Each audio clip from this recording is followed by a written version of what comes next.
Дэлхийд зовлон гуниг муу ёр гэж байдгийг бид бүгд сайн мэднэ. Айдас төрүүлэм зовлон, үгээр илэрхийлэмгүй муу ёр.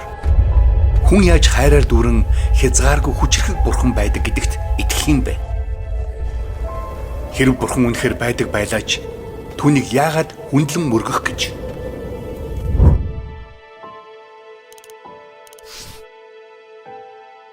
Эпикуриус зовлон муу ёрын талаарх логик проблемыг ийхүү томьёолсон байдаг.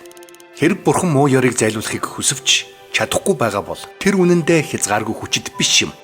Хэрв тэр муу ёрыг зайлуулах хүчтэй боловч тэххийг хүсээгүй бол тэр үнэндээ сайн биш юм. Харин хэрв тэр хүсдэг бас хүч чадалтай бол яагаад муу ёр байгаад байгаа юм бэ? Харин хэрв тэр хүсэхгүй ч бас чадахгүй ч бол түүнийг яагаад бурхан гэж дуудах гэж? Өөрөөр хэлбэл бурхан зовлон хоёр нэгэн зэрэг орших логикоор боломжгүй юм. Гэхдээ бид зовлон буй гэдгийг маш сайн мэднэ. Тиймээс бурхан байхгүй. Энэ нь сайн аргумент уу? Үүнийг арай ойроос харцгаая. Энэ хоёр тунхаг логикоор зөрчилдөж байна гэж үү? Үгүй.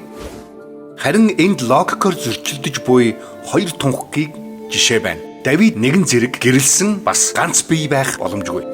Харин энэ хоёр тунхагт онцгойлон зөрчилдөж байгаа зүйл харагдахгүй байна. Тэгэхээр эдгээрийг зөрчилдөж байгаа гэдгийг хэлж буй нуугдмал таамаглал яваад байх шиг байна. Тэдгээрийг харъя. Хэрв бурхан хязгааргүй хүчрхэг юм бол тэр дурын дэлхийгээ бүтээж чадна. Бас хэрв бурхан хайраар дүүрэн юм бол тэр зовлонгүй дэлхийг хүснэ.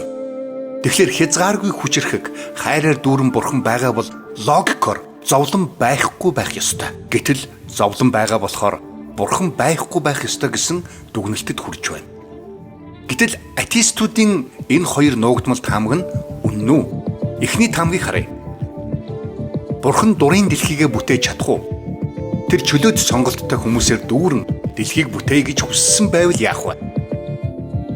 Энэ тохиолдолд бурхан хэн нэгнийг зөвхөн сайныг сонгохыг хүчлэх нь логикоор боломжгүй юм. Чөлөөт сонголтыг хүчлэн гэдэг яг л дөрвөлжин дугуй зурагтай адил юм. Энэ нь логикоор боломжгүй. Энэ нь бурхан алив даалгаврыг хийх хүчгүй гэсэн үг биш. Харин тэрхүү даалгавар нь утгагүй дэмэрэл юм.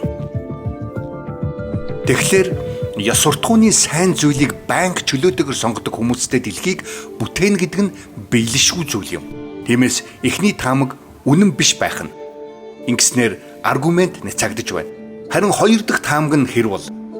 Бурхан зовлонгүй дэлхийг хүснэ гэдэг нь үнэн юм уу? Бид яаж үнийг мэдэх вэ? Бид сайн сайханд хүрэхийн тулд түр зүрийн зовлонг зөвшөөрдөг. Хэрв бурхан илүү сайн сайханд хүрэхийн тулд зовлон зөвшөөрөх нь боломжтой бол энэ таамаг үнэн биш байхаа гэж бид хэлж болно.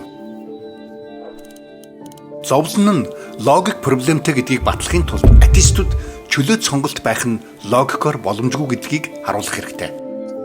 Бас бурхан зовлон зөвшөөрөх сайн шалтгаантай байх нь логикоор боломжгүй гэдгийг харуулах хэрэгтэй. Үүнийг батлах гэж оролдох нь дэндүү хүнд юм. Бурхан зовлон хоёр нэгэн зэрэг оршин байх боломжтой юм. Тиймээс философчид, атеист философчид ч муу ёрын логик проблемыг яриха болсон байдаг. Муу ёрын талаарх проблем теист үзлийн гол онол сургаалууд бие биетэйгээ зөрчилддөг гэдгийг харуулж чадахгүй юм байна гэдгийг бид хүлээн зөвшөөрч байна.